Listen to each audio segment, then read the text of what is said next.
I found my husband in our living room, with my son's fiancée, only a few hours before the wedding. I was about to confront him, but a movement in the hallway stopped me. It was my son Elijah. His face was a mask of stone. He looked at me and whispered, "Mom, I already know, and it's worse than you think." Hello, everyone. Thank you for being here with me today. Before I start my story, I'd love to know what city you're joining me from. Feel free to share it in the comments. Now let me immerse you in this story. On the morning of my son's wedding, I woke up at 5 hours. I couldn't sleep.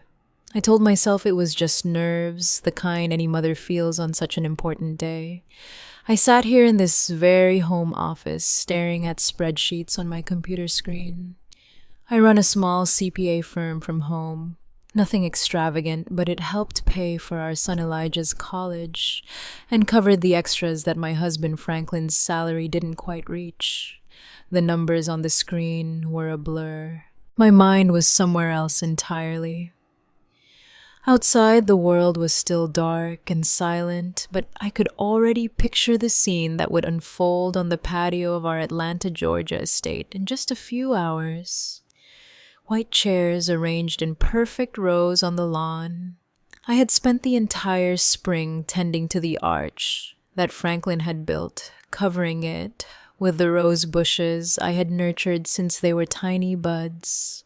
I had checked the string lights 3 times myself, making sure not a single bulb was out. Everything had to be perfect. Our son, our Elijah, deserved a perfect day. 25 years of marriage to Franklin, 23 years raising Elijah. I had dedicated my entire life to this family. I had been the steady hand, the planner, the one who remembered dental appointments and birthdays, and made sure the bills were paid on time. Franklin was the charmer, the life of the party, the one everyone loved. I was the foundation he leaned on, and for a long time, that was enough for me. But lately something had felt off. A silent distance had settled between us. It was in the way he would stop talking when I walked into a room, in the way his phone was always tilted away from me. When I asked if something was wrong, he would simply laugh it off. "Just work, honey," he'd say, big promotion on the line. I chose to believe him. What else could I do? You don't toss 25 years of history overboard because of a feeling. The click of the office door brought me back to the present. It was Elijah standing there in his pajamas, a mug of coffee in his hand. He looked exhausted with dark circles under his eyes. At his age, he had my practical nature, but his father's handsome features. "Mom, you've been up for hours," he said. "The wedding isn't until 4 I just want everything to be perfect for my boy," I said, attempting a cheerful smile as I closed my laptop. "Your dad is still sleeping. He left early," Elijah said with a strange note in his voice. He walked over and sat on the edge of my desk, suddenly looking much younger. He said something about picking up a gift for Madison's parents, the Ellingtons. I frowned. That was new to me. "Mom," he said, hesitating, "can I ask you something?" I turned my chair to face him. Under the harsh light of my desk lamp, his worry was evident. "What's on your mind, sweetie?" He took a deep breath. "Do you think Madison really loves me?" The question hit me like a punch to the gut. Madison, his fiancée, ambitious, beautiful, a young architect from a wealthy, lifelong family with influence. On the surface, she was everything we had always wanted for Elijah. But I'd had my own doubts. I had seen how her eyes would sometimes drift when Elijah talked about his passions, how she checked her phone during family dinners. "Why would you ask that, honey?" "It's your wedding day."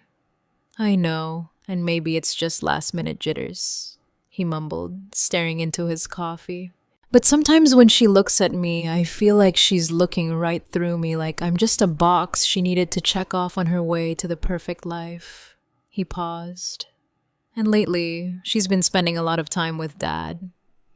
They're always talking about finances, investments. She says he's mentoring her. I wanted to tell him about the things I had also noticed. How Franklin's eyes followed Madison around the room. How he always found excuses to help her with her coat or refill her drink. How he knew exactly how she liked her coffee. 2 sugars and a splash of milk without having to ask. Instead, I reached out and squeezed his hand. Wedding jitters are normal, sweetie. Marriage is the biggest step you'll ever take. It's not just jitters, Mom, he said, his voice breaking. He finally looked up at me, his eyes filled with a pain that terrified me. I think she's in love with someone else. I froze, the blood turned to ice. What makes you say that? Little things, he whispered. The way she lights up when Dad calls. How she always asks about him first when she comes over. I saw them in the garden yesterday just talking. And the way he looked at her, it wasn't how a father-in-law should look at his son's fiancée. I felt a flush rise up my neck. I forced my voice to stay steady. Elijah, that's a very serious accusation. I know, he said, shrugging. And I hope I'm wrong. God, I hope I'm wrong. Before I could reply, the door opened again. It was Franklin. He was already dressed in an impeccable shirt and dress slacks, looking immaculate as always. Well, look at my 2 favorite people, he exclaimed, his smile not quite reaching his eyes. He seemed surprised to see Elijah there. Big day, son. You should be getting ready. He turned his attention to me. And you, Simone, you're going to wear yourself out. Madison just called. She's coming by around 10:00 to discuss some last-minute seating chart details. I watched Elijah's expression tighten. What details? He asked. Oh, just making sure her parents don't sit next to your Uncle James after that political argument last Christmas, Franklin said with a dismissive wave. You know how special her family is. We should discuss it privately because of the politics and all that. Of course, Elijah said, his voice flat. We can't have the wrong people sitting together. The tension in the room was so thick you could cut it with a knife. I watched my husband and my son, and I knew deep in my soul that Elijah wasn't wrong. Something was terribly, horribly wrong. After Franklin and Elijah left my office, a cold dread seized me. I was supposed to have a final call with the caterer at 10:30, a call I had been planning for weeks. I picked up the phone, my hand trembling slightly, and called them. I told them I had a family emergency and needed to reschedule. It was a lie. The truth was, I had cleared my entire morning. I couldn't shake Elijah's words, nor the nauseating feeling that Franklin's false cheer had provoked. Something was happening in my house today, and for the first time in 25 years, I intended to find out what it was. I spent the next 2 hours pretending to be busy. I tidied the kitchen, which was already spotless. I rearranged the floral centerpieces on the dining room table. Every sound made me jump. Every passing car made my heart hammer against my ribs. I felt like an actress in a play performing the role of the happy mother of the groom, while inside I twisted with anxiety. Exactly at 10:00, a sleek white BMW pulled into our driveway, Madison's car. I watched from the kitchen window as she stepped out. Even in simple jeans and a blouse, she looked like she belonged on a magazine cover. She walked up to the front door with the natural confidence of someone who knows she belongs. My heart was beating so loud I could hear it in my ears. I crept out the back door and circled the house, crouching low behind the large hydrangea bushes that bordered our living room windows. I felt ridiculous, like a spy in my own home. But the need to know, the need to confirm my fears or dispel them was overwhelming. Through the large bay window, I could see them. Franklin had let her in, and they were standing by the fireplace, the spot where we took our family pictures every Christmas. He was pouring her a drink. I couldn't hear their words, but their body language said it all. They stood close. Too close. His hand rested low on her back. It was a casual gesture, one that could be easily explained away, but it lingered there for a second too long. I clenched my hands into fists, my nails digging into my palms. 25 years, we had built a life in this house. We had read stories to Elijah on that very sofa. We had hosted countless family parties in that room. And now, my husband was standing there, caressing another woman, my son's fiancée, on our son's wedding day. I was about to stand up to storm in like a fury and confront them right then and there. I didn't care about the scene. I didn't care about the wedding. I only cared about the scorching betrayal I was witnessing. But then I noticed movement in the upstairs hallway, a shadow in the glass's reflection. I looked closer. It was Elijah. He was standing at the top of the stairs, hidden in the shadows, watching them too. The sight of him so still and broken stopped me cold. This wasn't just my pain. It was his. Downstairs, things had escalated. Madison's hand was now on Franklin's chest. She leaned into him, her head tilted back, a smile playing on her lips. She said something and he laughed. It was a sound I hadn't heard from him in years. Light, genuine, happy, the way he used to laugh with me when we were young and everything seemed possible. In that moment, I saw my husband transform into someone I didn't recognize. Someone alive in a way he hadn't been with me for a long, long time. Then his hands were in her hair, and they were kissing. It wasn't a quick peck. It was a deep, passionate kiss, the kind you see in movies. My vision went red. A roar filled my ears. I took a step toward the house, ready to rip the door from its hinges, ready to scream until my lungs gave out. And then a hand gripped my arm. I spun around, my heart leaping into my throat. It was Elijah. He had slipped out of the house and come to find me. His face was pale ashen, but his eyes burned with a cold, hard determination I had never seen before. "Mom, don't," he whispered, his voice strained. "Not yet, Elijah. This is—" I choked on the words. I couldn't even say it. "I know what it is," he said. His voice was steady, though I could see his hands trembling. "Mom, I've known for weeks. Weeks." The word came out as a strangled whisper. I stared at my son, the boy I had raised, who now looked at me with the eyes of a man who had seen too much. We were still crouched behind the hydrangeas. The beautiful flowers I'd been so proud of were now serving as a hiding place for the destruction of our family.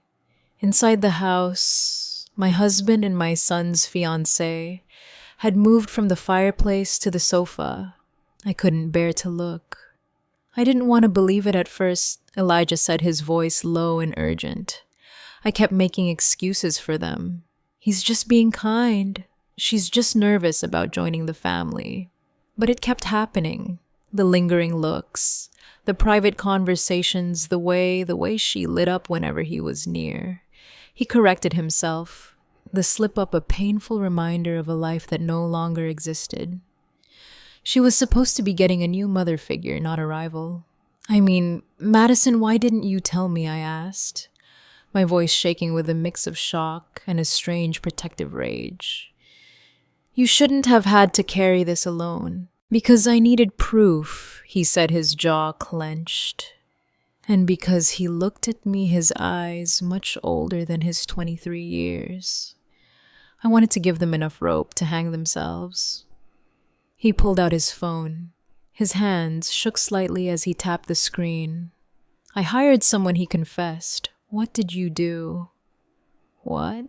"I'm not stupid, Mom." After I saw them having lunch together a month ago, a lunch Dad told me was a business meeting, and she told me was an afternoon shopping with her girlfriends. I knew I wasn't crazy. I needed to know the truth. He handed me the phone. I hired a private investigator. My breath hitched. A detective. Elijah the Money. "Don't worry about the money," he said grimly. It was worth every single cent. The first photo on the screen showed Franklin and Madison walking into the St. Regis Atlanta downtown. The timestamp indicated it was 3 weeks ago, a Tuesday afternoon, when Franklin was supposedly at a regional sales conference. The second photo showed them leaving together 2 hours later, looking heated and disheveled. "There are 17 different occasions," Elijah said quietly, as I scrolled through a gallery of betrayal. Photos of them in dimly lit restaurants across the city. Photos of them pressed up against Franklin's car in a private parking lot. Photos of them laughing, holding hands, living a completely different life behind our backs. I felt sick. The sheer magnitude of the deceit was breathtaking. This wasn't a one-time mistake. It was a calculated long-term affair. I stood up again. A fresh wave of rage washed over me. "We're stopping this," I said, my voice like steel.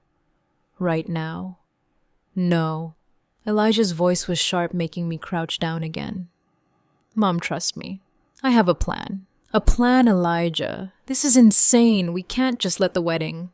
"Absolutely we can." He cut in, his voice ringing with an authority I'd never heard from him before. "And we will." "Mom, think about it. If we confront them now, what happens? They'll deny it. They'll twist it. Dad will say you're being hysterical, that you're misunderstanding things. Madison will cry and play the victim. They'll turn it all back on us." He was right. I could already hear Franklin's smooth, placating voice. "Simone, you're overreacting. She's a nervous young woman, and I was just offering paternal advice. So, what do you suggest?" I whispered, my anger giving way to a cold, terrifying clarity. Elijah's smile was something chilling and unfamiliar. "Public humiliation," he said the words, hanging in the air between us. "Total and absolute destruction of their reputations. Legal consequences. We don't just end this, Mom. We make sure they can never, ever do this to anyone again." I looked at my son. When had he become so calculating, so ruthless? Then I looked back through the window. I saw my husband, the man I had loved and trusted for a quarter of a century, start to unbutton Madison's blouse on the sofa where we had built our family. And in that moment, I knew the woman I used to be. The understanding, forgiving wife was gone. She had died right there in the dirt behind the flowers I had so painstakingly planted. "Tell me the plan," I said. That evening was one of the strangest of my life. Franklin came home acting as if nothing had happened, asking about final catering arrangements. Madison had left hours before, and he was the picture of the loving husband and proud father. He talked about his speech for the reception, about how proud he was of Elijah. The hypocrisy was so thick I could barely breathe. I just nodded and smiled, an empty shell of myself, while inside I screamed. After Franklin went to bed, Elijah and I met in my home office. The door was locked, the blinds drawn. It felt like a war room, and in many ways it was. On my desk lay the beginnings of a file of evidence that would make a prosecutor weep with joy. "Tell me about that detective," I said, studying a surveillance photo that turned my stomach. "Her name is Aisha," Elijah said. "Asha Whitfield." The name hit me like a splash of cold water. "Aisha, my sister." "Aisha," Elijah nodded. I didn't know who else to call. I knew she was a cop for 20 years before retiring and starting her own PI agency. I knew she was smart, and she'd be discreet. He looked a little sheepish. I also knew she never really liked Dad. I let out a short, sharp laugh that sounded more like a sob. "My little sister Aisha." We were close, but I hadn't told her about the growing distance with Franklin. I had been too proud, too ashamed to admit my marriage might be failing. "I'll call her," I said, my voice thick with emotion. Aisha answered on the second ring. "Simone, it's past midnight. Is everything okay?" "No, Aisha. Nothing is okay." And then the dam broke. I told her everything. What Elijah suspected, what we had witnessed that morning, the photos. I cried, ugly, choked sobs for the first time all day. She listened patiently, her voice calm and firm on the other end of the line. There was no shock or surprise, just a grim acceptance. "I'm not surprised, Simone," she said quietly when I finished. "I've seen the way he looks at that girl. I was hoping I was wrong." Elijah told me about the photos, I said, wiping my eyes. "What else do you have, more than you probably want to know?" Her voice turned professional. "I've been tracking their movements for 3 weeks. They meet twice a week like clockwork at the St. Regis Atlanta. He always pays in cash. They eat lunch at fancy restaurants he'd never take you to. Last week he took her to Cartier. I felt that flush of rage again. Our money. The money I managed so carefully. The money that was supposed to be for our retirement, for our future." And Simone Aisha's voice was soft. "There's more now. Something bigger. I've been digging into Franklin's financials, trying to figure out where all this cash for the hotel rooms and gifts is coming from. He's been sloppy." "What did you find?" I asked. Dreading the answer, there was a long pause on the line. "It's not just Madison," she said, voice heavy. "It's not the first time.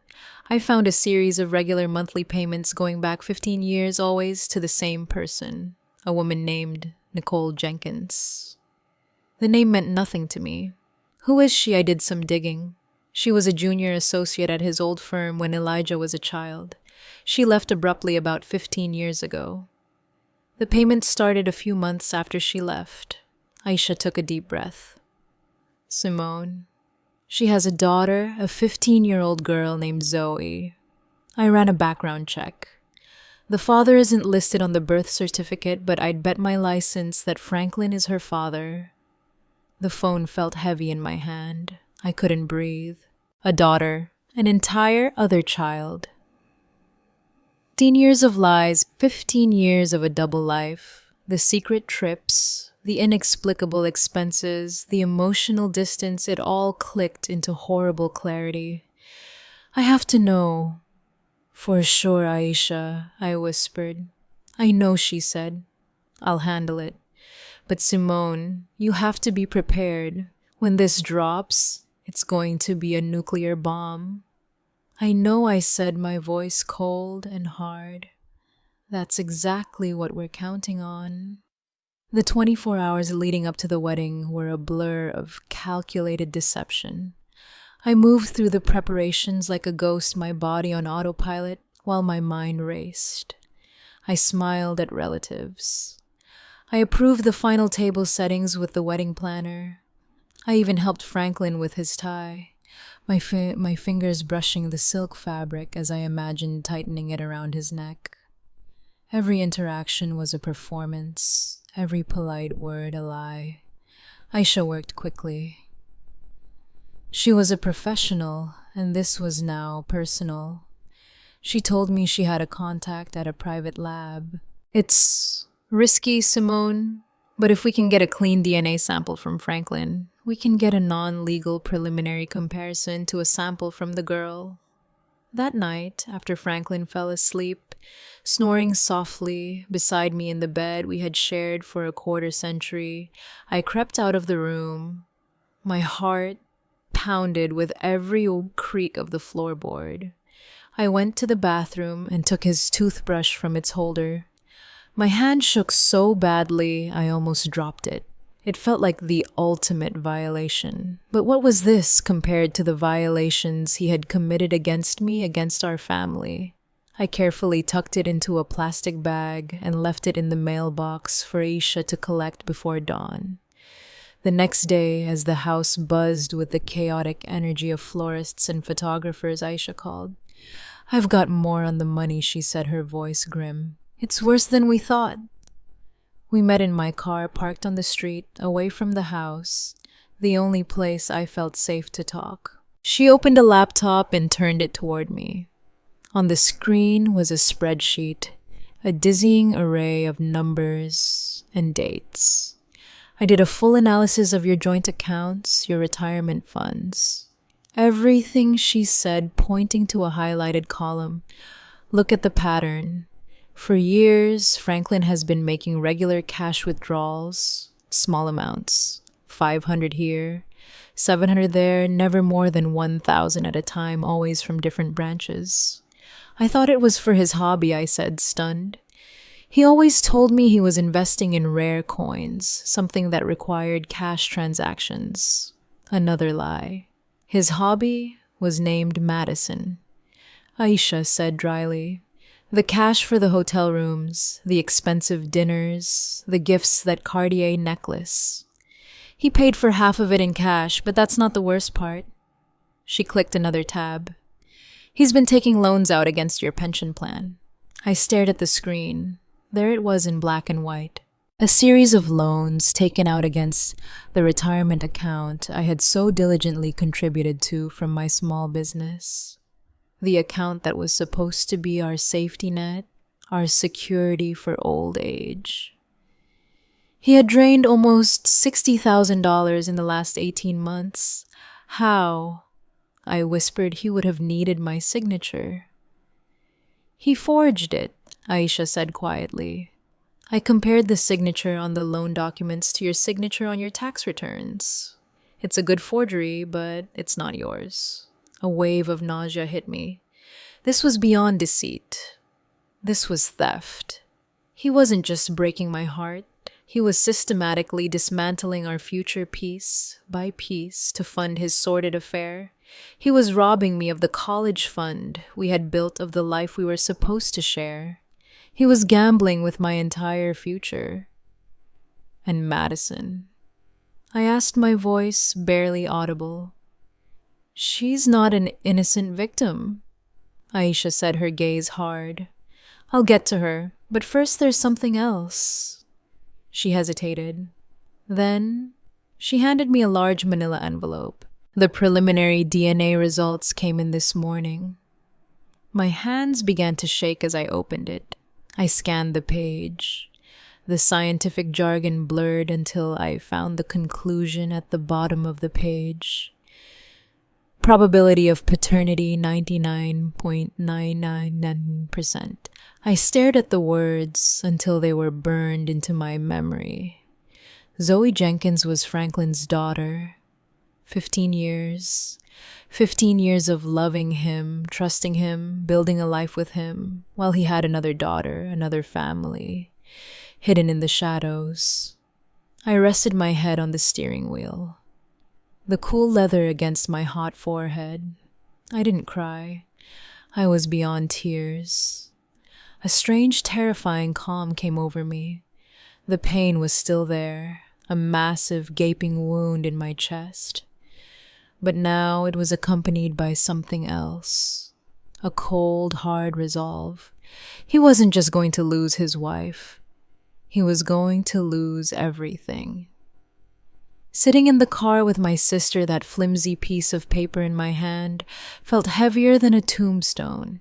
It was the death certificate of my marriage, of the life I thought I had. A 15-year-old daughter, the words echoed in the silent car. How did you find her? I finally managed to ask, my voice sounding distant and strange to my own ears. Aisha's expression was a mix of pity and professional resolve. It started with the payments. Once I had Nicole Jenkins's name. It wasn't hard to locate her. She lives just 2 towns over. Simone about 20 miles away. 20. For 15 years, he had been living a secret life, a short drive away. How many times had he told me he was working late? How many business dinners had he attended? How many weekend golf trips had he taken? My mind spun as I mentally reviewed years of excuses and lies, each one now taking on a new, sinister meaning. I swung by the house yesterday morning. Aisha continued, her voice soft. I posed as a market researcher. Nicole opened the door, and behind her, I saw the girl, Zoe. Simone. She's the spitting image of him. The same dark, intelligent eyes that first drew me to him all those years ago. The same smile. She's unmistakable. I imagined it. An innocent teenager in all this who looked just like my husband. A sister my son never knew he had. The thought was so surreal, so monstrous that I couldn't fully process it. My family wasn't just broken. It was a fraud, a carefully constructed lie that I had unknowingly helped maintain for more than half my life. Does the mother Nicole know about me? About Elijah? I asked. I can't say for sure, Aisha admitted. But the way she lives a nice house in a good school district, but no flashy career, it's clear Franklin is her primary source of financial support. She has every reason to keep things quiet. He wasn't just paying child support, Simone. He was funding her whole life with my money, with our money, my consulting money, our joint savings, the money he stole from our retirement. The betrayal was so deep, so layered. I felt like I was drowning. It was a systematic plunder of my life's work, my trust, and my future. I handed the DNA report back to Aisha. Put it with the rest of the evidence, I said. My voice, stripped of emotion, was numb. The shock was so profound it had short-circuited my ability to feel anything but a cold, heavy emptiness. I thought about that girl Zoe. What kind of man tells his daughter he can't acknowledge her? What kind of man raises one son in the light while keeping another child hidden in the dark? The cruelty, not just to me and Elijah, but to this innocent girl, was astonishing. And what about Madison? I asked, needing to shift my focus to latch onto a target for the anger that was starting to melt the ice in my veins. You said there was more on her. Aisha nodded, her expression hardening again. Right. Madison, let's talk about the fiancé. She turned the laptop back to me and opened a new file. She's not just sleeping with your husband. She's been embezzling funds from her law firm. The words took a moment to register. She's a junior partner at a prestigious downtown firm, Aisha explained, displaying documents that looked like internal financial reports. She's been inflating expense reports, creating fake invoices for non-existent consultants, and siphoning the money into a private bank account. They aren't large amounts each time, but it's steady. In the last year, she's stolen over $200,000. I gasped. $200,000, and I can trace some of that money directly to gifts for Franklin. Aisha said, showing me a bank transfer followed by a credit card statement that showed the purchase of a $1,000 watch. She was stealing from her partners to buy gifts for her lover, who was stealing from his wife to buy gifts for her. It's the most perfectly disgusting circle of deceit I've ever seen. So Madison wasn't just a homewrecker. She was a criminal, a thief, and she was about to marry my son, bringing her eruption and lies into the heart of what was left of my family. The numbness in my chest vanished, replaced by a white-hot fury. This wasn't just about a broken heart anymore. This was about protecting my son. This was about justice. This was about making sure these two people face the consequences for every lie, every dollar, every broken promise. Okay, I said, looking my sister in the eye. The wedding plan. Let's go over it one more time. I want it to be perfect. The knowledge of Madison's embezzlement added a dark criminal layer to the already stunning betrayal. It changed everything. This was no longer just a messy, heartbreaking domestic drama. It was a conspiracy of fraud and theft, perpetrated by the two people who should have been closest to us. How did you get all this? I asked Aisha, pointing to the damning financial documents on her laptop screen. We were still in my car, the air thick with the smell of conspiracy and stale coffee. Madison isn't as smart as she thinks, Aisha said with grim satisfaction. She got careless. And I have friends on the police force who were willing to pull some strings when they heard the story. A buddy of mine on the economic crimes unit took one look at these patterns and knew exactly what he was seeing. She pointed to the screen. She was moving the money through a shell corporation she set up using her mother's maiden name. It was amateur. I thought of Madison's parents, the Ellingtons. They were pillars of the community. Her father was a respected federal judge. Her mother was on the board of 3 different charities. They moved in circles where reputation was everything. They believed their daughter was a shining star on the rise, marrying into a good, stable family. They had no idea their golden girl was a thief, and the stable family she was marrying into was a house of cards, built on lies. The public humiliation was going to destroy them too. For a fleeting instant, I felt a pang of pity for them. They were innocent collateral damage, but that feeling was quickly extinguished by the fire of my own betrayal. So Franklin is stealing our retirement money to buy gifts for his mistress. I summarized the words, tasting like venom. And Madison is stealing from her firm to buy gifts for my husband, her lover, who is also her future father-in-law. I shook my head in disbelief. This is movie stuff. It gets better, Aisha said, a wry twist to her lips. Some of the money Franklin took out of your pension plan he invested in a sure-thing real estate deal Madison recommended to him. Let me guess. I said, my voice dripping sarcasm. The deal fell through. The deal never existed, Aisha confirmed. The money went straight into that secret account of hers. She was stealing from him too. He was so blinded by his own ego and infatuation that he never even saw it. I had to laugh. It was a bitter, joyless sound. My brilliant, charming husband, the man who always thought he was the smartest person in the room, was being conned by a 20-some embezzler. It was almost poetic. We spent another hour going over the evidence Aisha had collected. She had everything. Bank statements, surveillance photos, cash-paid hotel receipts, forged loan documents, and now a full criminal file on Madison's activities that was ready to be handed to the prosecutor. And of course, the DNA report, the irrefutable proof that cemented 15 years of deceit. I looked at the file, the neat tabs and organized pages that represented the complete demolition of my life. 25 years of marriage, reduced to a stack of incriminating documents on the passenger seat of my car. Suddenly a wave of exhaustion washed over me. So deep, it felt like a physical weight pressing on my chest. Aisha, can we do this? I whispered. Can we really stand up in front of 300 people and do this to our family?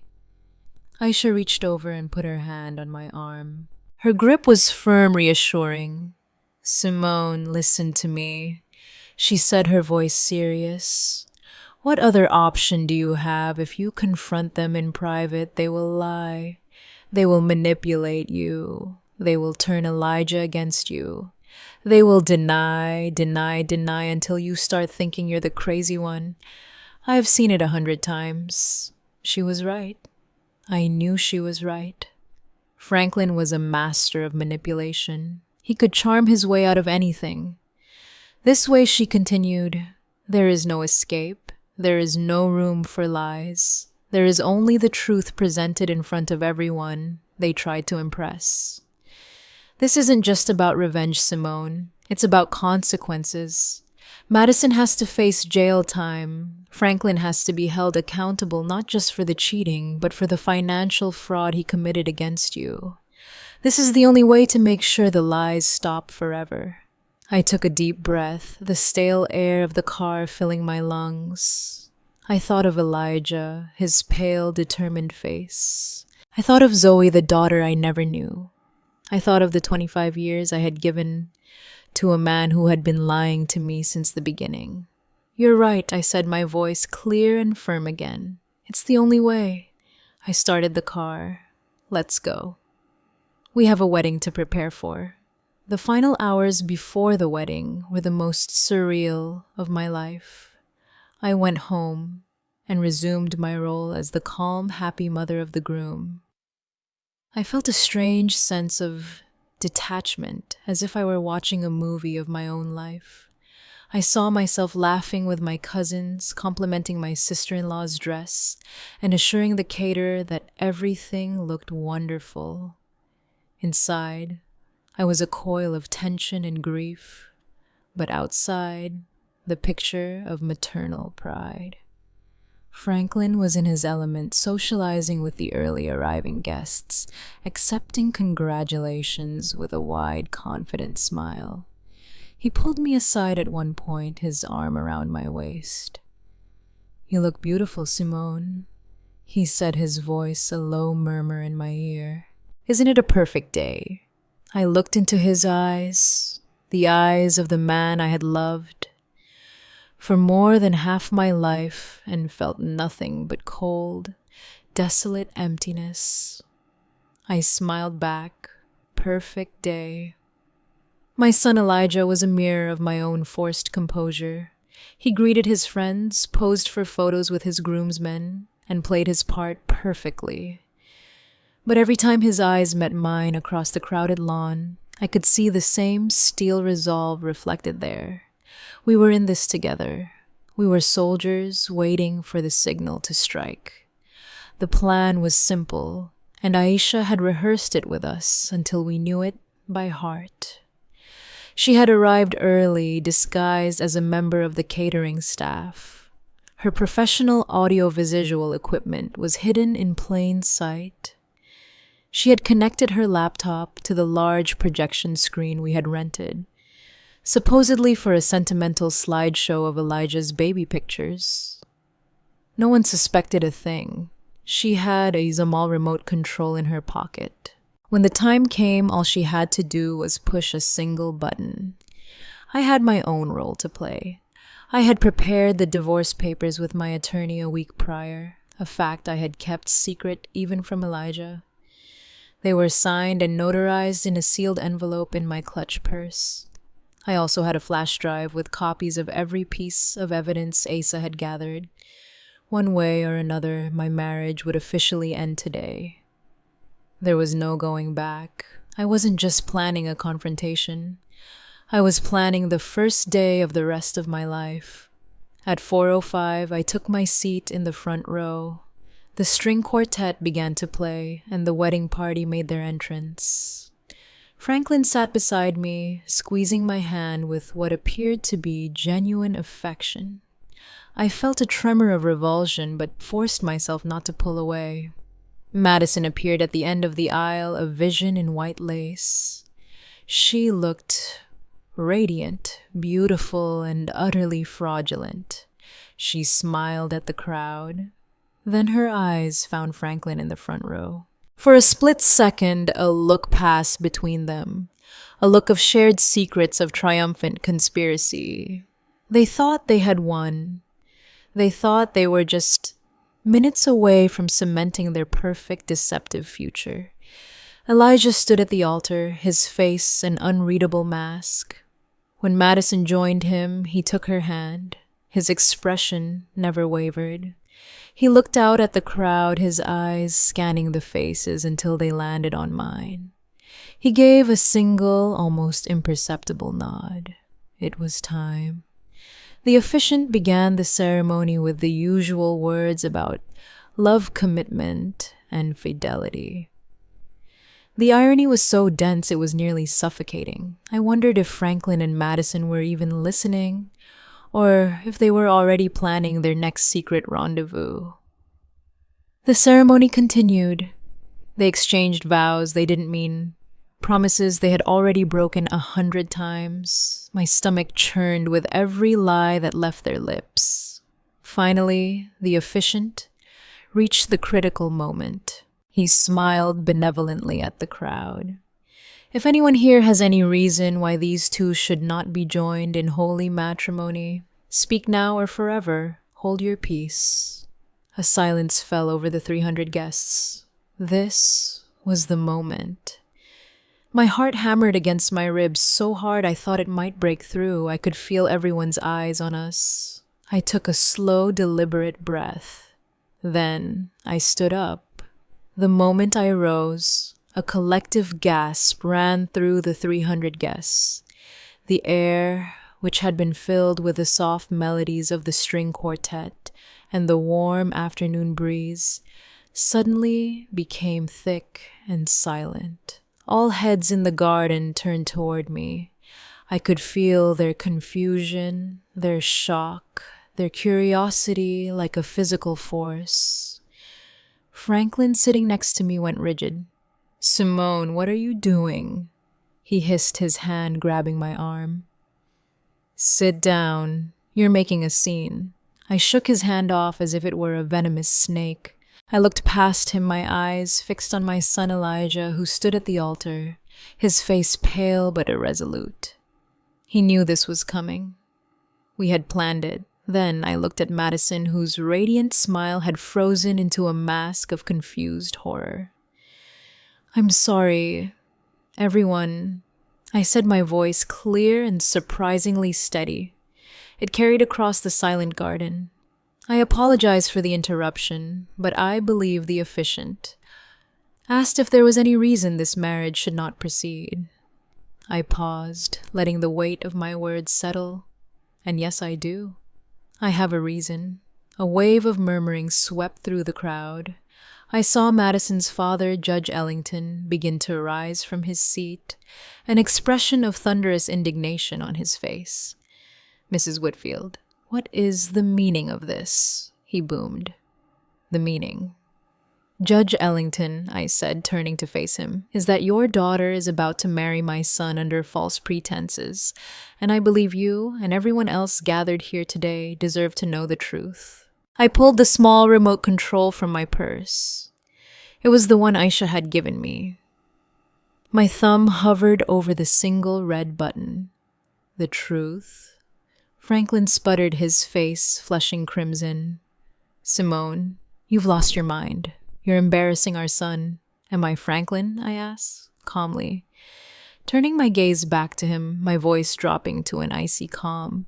"You're the one who has embarrassed our son. You and your mistress." With that, I pressed the button. Behind the altar, the large screen that was supposed to show a slideshow of Elijah's baby photos sprang to life. The first image that appeared was a crisp surveillance photograph of Franklin and Madison, locked in that passionate kiss in our living room, the one Elijah and I had witnessed just the day before. The crowd erupted. There were screams, gasps, people standing up to get a better look. I saw Madison's mother bring a hand to her chest, her face ashen. "But that's not all," I continued, my voice somehow rising above the chaos. "You see, this wasn't just a one-time mistake. This has been going on for months." The screen changed. A new photo appeared. Franklin and Madison entering the St. Regis, Atlanta. The timestamp clearly visible. Then another and another. A collage of their secret meetings, their clandestine lunches, their lies exposed for all to see. Madison stammered, trying to deny it, but her voice was lost in the uproar.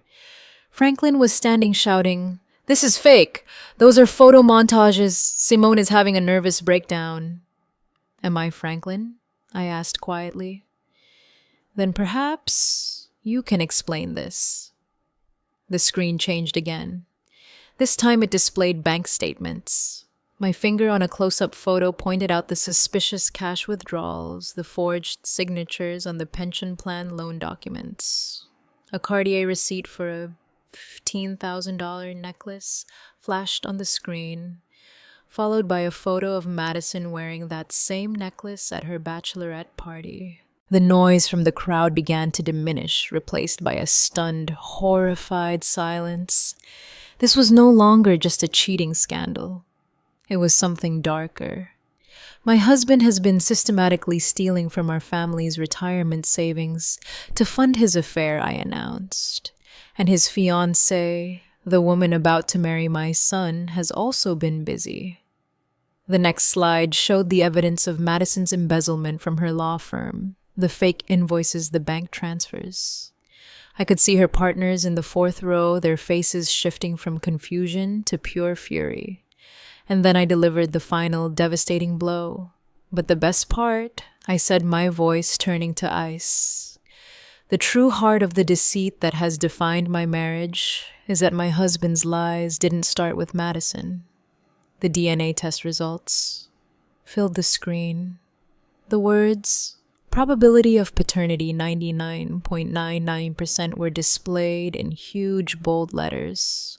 Below there was a photo of a pretty smiling 15-year-old girl. "This is Zoe Jenkins," I said, my voice trembling with 15 years of repressed pain. "She is Franklin's daughter, a daughter he has kept hidden from me and his own son for her entire life." The silence that followed was absolute. 300 people staring at the evidence of a betrayal so complete, so devastating, that even the most seasoned gossips were left speechless. And in that perfect, terrible silence, I watched the world I had known for 25 years burn to the ground. The silence was broken by a single sharp sob. It came from Madison, who staggered, her face a ghastly white against the pure white of her wedding dress. Then she collapsed onto the ground in a heap of lace and shattered dreams. That single sound broke the spell. The garden erupted into chaos. People were yelling, pointing, pulling out their phones to record the disaster. Madison's mother ran toward her fallen daughter, while her father, the judge, stood there, his face a mask of disbelief and utter humiliation. Franklin froze for a moment, his face a kaleidoscope of rage, panic, and mounting horror. He looked from the screen to me, to the stunned faces of his friends and colleagues. He was trapped. There were no lies, no smooth words that could talk his way out of this. His carefully constructed world had been publicly and irrevocably demolished.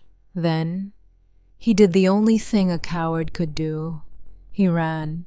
He bolted, shoving his way through the stunned crowd, knocking over a tray of champagne glasses as he scrambled toward the parking area. He was literally trying to flee the scene of his own life's implosion, but Aisha was waiting for him. My sister, still in her catering uniform, stepped out from behind a large oak tree bordering our property. She was a petite woman, but she moved with the confidence of a seasoned police officer. As Franklin ran past, she put out her foot. It was a perfectly executed trip. Franklin fell hard, hitting the manicured lawn and sliding for a few feet in his expensive wedding suit. "Going somewhere, Franklin?"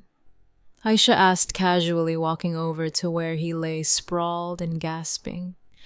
By then, Elijah had left the altar and was beside me. He put a firm arm around me. Madison was back on her feet, supported by her sobbing mother, and pointed a shaking finger at me. You planned this," she shrieked, her voice high with hysteria. "You planned this whole thing to ruin my life." "No, Madison," Elijah said, his voice cold and clear, cutting through her hysterics. "You ruined your own life, you and him." He gestured toward his father, who was now being helped up by Aisha. "Let go of me," Franklin demanded, trying to pull his arm free from my sister's firm grasp. "Can't do that, Frankie," Aisha said, using a childhood nickname that made him flinch. "You see, I'm a licensed private investigator, and I have reason to believe you have committed multiple felonies, including financial fraud. But don't worry, we're not here to talk about you right now." She looked over her shoulder. "My business is with her." 2 uniformed police officers were walking calmly through the parting crowd. They weren't here for Franklin's fraud. That would be a civil matter for my lawyer to handle. They were here for Madison. Madison Ellington, one of the officers asked, his voice quiet but authoritative. Madison's eyes went wide with terror. "No," she whispered. "You are under arrest on suspicion of embezzlement and wire fraud," the officer continued as his partner took her arms and gently applied the handcuffs. The click of the cuffs closing was the loudest sound I had ever heard. I saw Madison's face crumble as the realization hit her that this was not just public humiliation. This was not just a canceled wedding. This was real. There were going to be real legal consequences. Her life as she knew it was over. As the police led a sobbing Madison away, her parents watched in stunned horror. The photographers who had been hired to capture a fairy tale were now capturing the fall of a prominent family, their flashes popping relentlessly. The crowd began to disperse. Some left quickly, not wanting to be a part of the disaster. Others lingered, whispering in shocked huddles, their phones still held high, recording everything. In the midst of the chaos, I finally felt my strength leave me. Elijah held me. "It's over, Mom," he whispered. "It's finally over." I looked around at the ruins of the perfect day I had planned. It was a mess. It was a nightmare. But for the first time in months, I felt like I could finally breathe. If you're still listening, would you do me a huge favor and hit the like button on this video and comment the number 1 below? It lets me know you've supported me and tells me you're here with me on this journey. Your support is a huge encouragement to me.